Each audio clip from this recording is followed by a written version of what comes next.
What's up, everybody? Welcome back to another episode of Bling Talks. I'm your host, Anthony Haddad, and I am here today with Catherine Schuler, who is the founder and creative savant behind Power Pieces.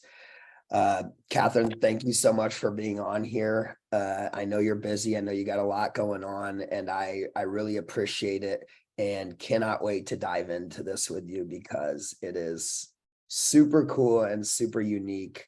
And I can't wait for people to hear it. So again, thank you for being on today. I appreciate it. Thanks for having me, Anthony. This is exciting. I mean, I am right at the beginning stages of this idea. So for people to gravitate towards it, it really helps me, focus and keep a vision happening, because I think that as entrepreneurs, as serial entrepreneurs, we need to have those elements in our life that push us forward and to show us where to go. And a great idea is just going to sit in a drawer somewhere. And, this is really one of those things that's kind of taken off and it's got a life of its own. So I'm really happy to be able to explore this with you. It's going to be an exciting journey. Yeah, I can't wait to dive into, how you got into the seat that you're in right now. Yeah. I think it's a classic story of entrepreneurship. I mean, literally turning trash into treasure. So, how'd you get into, first of all, let's talk about really quickly the type of jewelry and craftsmanship and art that you're creating, because it's not your typical bridal jeweler, and it's very unique. So yeah, right. It's more transformational art, because I came from the fashion business. I was one of the first plus size models in the 80s, and I was always about diversity and I was always about inclusivity. And so I've been kind of always artistic in my approach to having people think out of the box, because I was not the typical model. I was, a size 14, and I had to break through a lot of barriers that way. And I think, it caused me to actually wind up at Marvel Comics, because they were hiring models, because they didn't have cosplayers in those days. In the 80s, 90s, they had to, hire models from agencies to dress up in costume. So they wanted to go to this plus size agency and get models to be She-Hulk. So I came down to Marvel, and it was just to go see. And I met Mark Grunwald, who was the editor-in-chief. He was the senior executive editor of Marvel Comics, and that's what he kind of that was his title. And I got to know him and I got to talk to him, and he said I wasn't right for the role because I wasn't beefed up enough. And I said, "Oh, I'm not, I'm not buffed." So that was my rejection, and it turned into be somebody I wound up dating and marrying.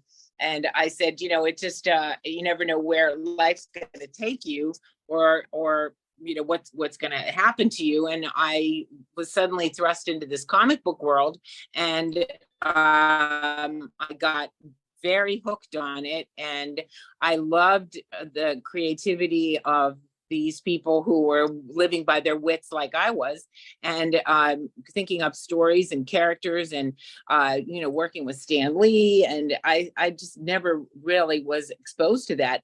So we wound up getting married in 96, and then 92, and he passed away in 96. So he was very young, and it left a devastating hole in the industry. So I became his legacy advocate. That's one of the titles that I took on. And so he was the number 2 guy, and he was the heart and soul of Marvel Comics. So I needed to be his, to really come up with projects that reflected what he meant. So first thing, I opened the will. I want to be cremated and my ashes put into a comic book. So I did that with Marvel. Wow. We put the Squadron Supreme, and it was one of his best-selling graphic novels. So his ashes were actually into the ink. And so that really made me the wacky widow. And I realized that, I was onto something here, because I was saying things like, well, he threw himself into his work. And because Yeah. I had a comedy group and so did he. I had a group in the 80s called The Nerve, and he had Cheap Laughs. So we were kind of, joined by comedy. And so, I just stuck with my fashion, and he stuck with his comics. And, he always said fashion and comics had a lot in common. So when he passed away, I got to be very good friends with a lot of his fans, because his fans loved him so much, and they got him on such a deep level. When they contacted me, I reached out. We have the internet now. I reached out, and now they're a lot of my very good friends. And we came up with projects together, because they were very successful businessmen now. They read him as little boys, and now it's a thrill for them to be working with the widow of one of their heroes, their childhood heroes. So I just, and Mark was that kind of way too. His ideas evolved, so things evolve. So I always wanted to do Fashion Week meets Comic-Con. So we came up with Cosmoda. So Cosmoda is cosplay runway. And my producer is one of Mark's hugest fans. And I love the fact that I, can give him a little, he's got a boring printing business, and this gives him excitement and a way back into his nostalgia and his youth, and his complete nerdiness is well appreciated, because we're on panels together. I knew the man, but he really knows his work, and that's the good part. So they also, Yeah, just one thing, sorry to, so how did you, so you basically are merging comic books and fashion jewelry into right, one, right. And So that is, his one of his friends had a flood in his comic book store, and I'm sustainable too. I'm into sustainability, because I want to do for Mother Nature what I did for the plus size woman. So I always don't throw things out. I recycle. And so I said, don't throw them out. I'll do something with them. And I'd always been looking for decoupage images, old comics recycled into some sort of a bangle. I was always looking for that at Comic-Cons, and I never found it. So I know some jewelry makers who do resin, and I said, can I do some decoupage bracelets with you, and you can teach me this resin? So I have a room full of warped comics, old comics that nobody can sell, that are destroyed, and I'm transforming them into power pieces and making them into jewelry. So I find these bangles and bracelets and little trinkets and earrings and necklaces and things that I'm going to transform, and none of them are the same. No one is the same. So I'll have maybe 10 pieces of something I've found, and order it and make it into a power piece. yeah. So I think that's just such a classic story of entrepreneurship. I mean, really just taking something that someone was going to throw into the trash and creating an entire business about it that has such a unique and powerful story behind it. And at the end, I mean, the end consumer is probably getting a piece that they will never find anywhere else, and probably means a ton to them, because we all know Marvel is, it's like a more than fans, Exactly. we're obsessed with it. So kudos to you And on it's that. not Marvel. I can do anime, I can do manga, I can do DC comics, pretty much anything that is on paper, I can put onto a piece of jewelry, the costume jewelry, and it really transforms it so nicely. And I also make containers that the bracelets and pieces can fit in. And these are soup containers. That's what we're saying. I eat a lot of soup. And I just take the extra, discarded pieces of the scraps of the comic book, and then I just put the jewelry inside like that. It fits just perfectly, and this is Yeah. all recycled too. And I just I think that it's a complete, and then I have the logo inside so that when you open up the little container, power pieces in there. So it's just, it's like very rustic marketing, but it's kind of quaint and everybody gets it. Yeah, that's awesome. And definitely a unique piece to get. So how have you started to see success? Well, the flood happened around November. And so I started making power pieces and I was wearing them. And somebody said, "Oh, I want a Zana bracelet for my girlfriend for Christmas." So all of the Christmas holidays, I was like Santa's workshop. I was making things and, selling them. So I probably sold about 75 pieces over the Christmas holidays. And I was like, I don't even have a website. So I put up an Instagram and, it's pretty much word of mouth. I mean, I go to a party, I'll wear a piece, I just start talking about them. And sometimes I have a bag of jewelry and I sell 3 or 4 pieces, at the end of the night, so it's very direct to consumer. Right. Yeah. And I think that means that there's a need for them, Yeah, and that more people want them. So, how do you plan to grow it? I know. I'm trying to. I can't keep up with the demand so much. So, and I found some interns who are artistic. They're like graphic designers and whatever, and I have them making some pieces for me. And they're coming up with some great stuff. I mean, they're covering wallets and different little notebooks and tiles and coasters and things like that. And they're coming up with stuff that I wouldn't even have thought of myself. And so I'm using like just local talent and training them because there's a little bit of learning curve. You have to be able to know where you're placing the images onto the piece, and then how to do the resin and how to dry it, and that's pretty much it. So it's probably like a day's training, and so it's easy if they're artistically inclined, and really, I pay them per piece, and it's a side hustle for them.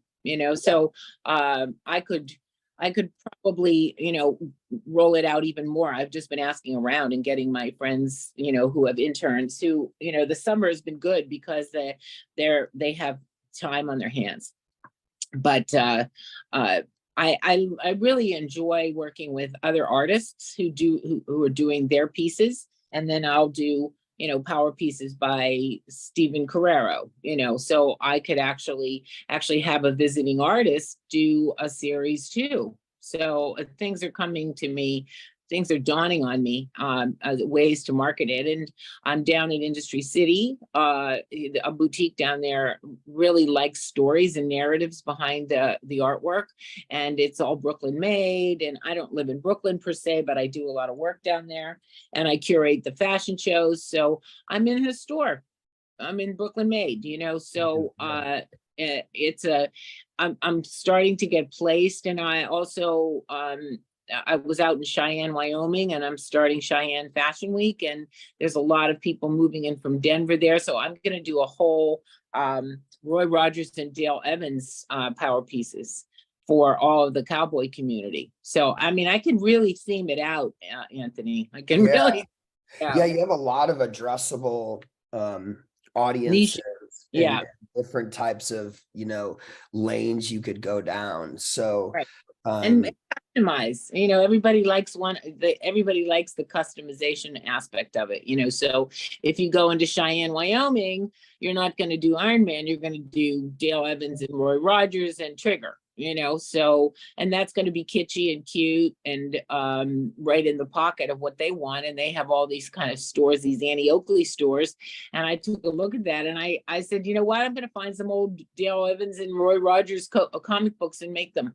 So, and then they'll like and I did an Ashlograph signing out there too, because Mark Grunwald is all pervasive. Everybody loves him, and they love the Ashlograph, which is a resin mold of his autograph with ashes in it. And I put it on the cover of one of his famous books, Contest of Champions, and he was inducted into the Hall of Fame. So the resin has, informed me, because I just put it into the ink when he first passed away, but you can't tell he's in there. Everybody's like, how do I know he's in there? I know he's in there because I put him in there, but it doesn't levitate on your nightstand, Yeah.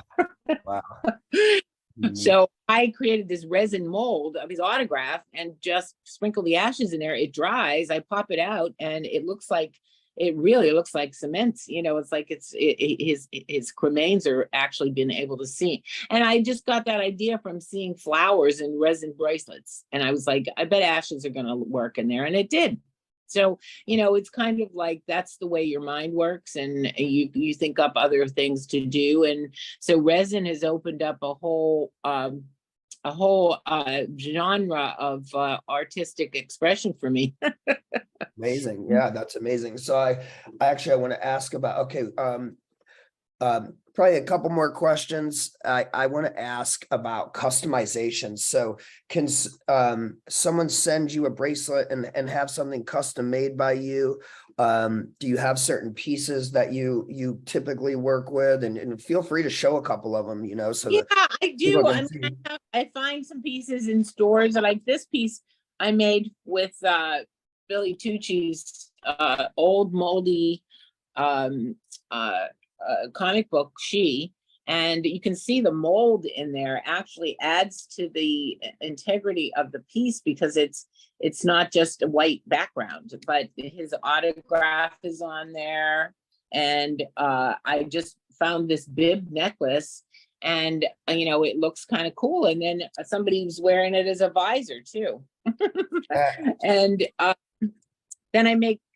this buckle style, I found show them a little bit slow, because on the video it's shaky and it's a little blurry. Okay. I'm not sure if this is the buckle style. It's hard to see. Maybe, yeah, I think maybe. You wanted to cut away later? Maybe pull it back towards you. I think it's just the camera. Yeah, there we go. Yeah. So this is the buckle style, and it's a bracelet that opens like that. But I made a Captain America bracelet. This is another kind of faceted costume jewelry. It's just a bangle. I have them hinged though, because sometimes you don't know the size of someone with their but yeah, it's just whatever the piece is, I'm making tiles now. Somebody had some extra tiles, so I'm making. That's really cool.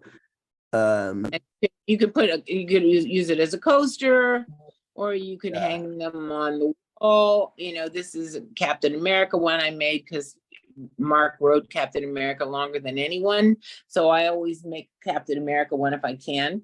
But these old comics are, look at these old comics. These are like, Silver Surf. This is going to be a bracelet someday. Yeah, no, this is going to be like never ending raw materials to work with.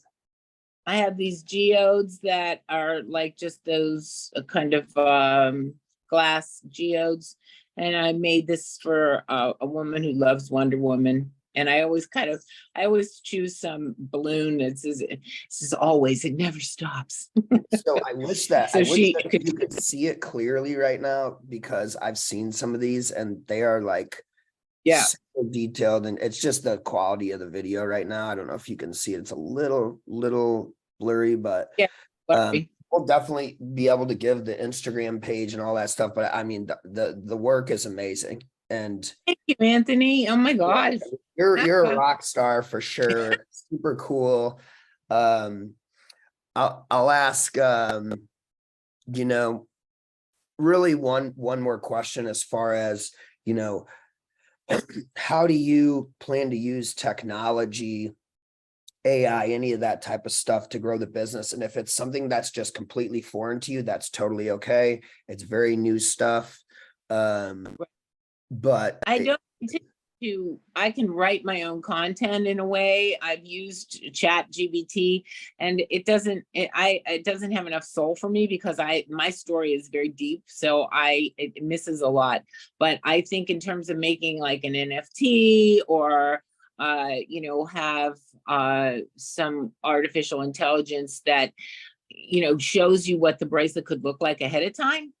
This is the silhouette of the bracelet, this is the style, and you can wrap the images this way, and this is what you're going to get. So maybe ahead of time they could see a little digital avatar, rendering of what it's going to look like, and they say, oh no, I want that to have this, and it needs that balloon in it. We can use it. I think would that be something that would, I'm pretty new to it myself. Is that something that we could do, kind of like customize it ahead of time? yeah, I have some really good ideas that I just came up with right now. So, yeah, there is, the Chat GPT, definitely more on the content side. I mean, it's just incredible when you know how to use it correctly. First of all, you can train it to think like you. You can train it to understand your story and all that stuff. But from the creative side, I think there's some text to image capabilities. So possibly, taking images that we already have, and or, putting in prompts that would pull those images, and then we could merge that kind of with like print on demand, to where there's, thousands of pieces and thousands of options of comics books, and you're just plugging and playing them, and oh yeah, and they're ordering them, and you're making them only as ordered, and you're not even managing inventory.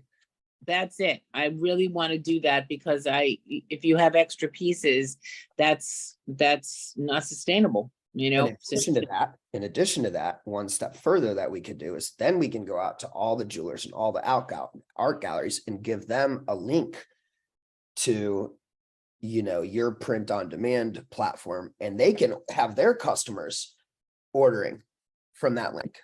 Yeah. It's transformational art. So there's not going to be thousands of one piece. It's still only going to be one or two of those, which is what you have to do for licensing. Like I was saying, if you made a dress out of the New York Times newspaper, you wouldn't have to call the New York Times and tell them, get permission. And that's the same thing with this. I mean, this is transformational art.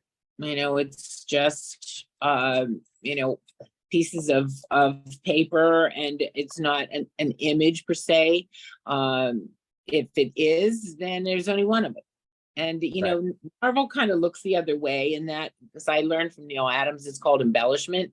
And you kind of take it and you own it and you're just embellishing it. So I don't really have to worry about licensing. Thank God. Awesome. And guys, if that's a great place for us to end up, and I'll definitely gonna want, people to be able to get a hold of you at the end of this. Yeah. So guys, look, if you've listened this far, thank you. Like, comment, follow. I hope you got some value from this. And if you are growing a business or have a friend or peer that's growing a business and you took some value from this entrepreneurial story, share it with them. And of course, I hope we're bringing value to everybody here. And without a doubt, thank you so much for being here today. Super unique story, super unique person. What a great story, and what a product to come out of it. I really just loved it. And if anybody wants to get a hold of you, how would they get in touch? Well, it's probably the best way is through Instagram, power.pieces, and it's heroic adornment. So when you get on the page, you'll see heroic adornment, and you'll see me, and I'm holding up this little piece like this. So that's why you know you're on the right page, because there's I think that Power Pieces heroic adornment really says it all. And but Instagram is the best right now. I'm if you want to go to Cosmoda, which is Cosplay Runway, that's my fashion meets Comic-Con. Fashion Week had a baby with Comic-Con site, the Instagram too. And we do shows, and we're going to do cosplay immersive, and you know, we'll probably sell the jewelry there too. So it's all just really evolving. I love when business evolves, and it evolves organically and authentically, and it comes from a person's life. And you know, somebody said to me, "This is a culmination of everything you've done, from the modeling to the curating to the creation and event coordination, and you know, comic books." And I said, "Yeah, you're right. It is really all about fashion, and it is all about comics." And then a lot of the proceeds go to the foundation that I started. It's the Mark Grunwald Foundation for the Arts. So, you know, the energy and the powering of the piece is empowering people for their education too. So it's just a great feel-good story, I think, for me. Love it. I love it. Well, it was a pleasure meeting you. And guys, again, it's power.pieces on Instagram, just at power.pieces. Check her out. It's been a pleasure to meet you. Can't wait to build a relationship further with you and watch you crush this thing. Yeah, I love it. Thank you, Anthony. Cat Schuler signing out.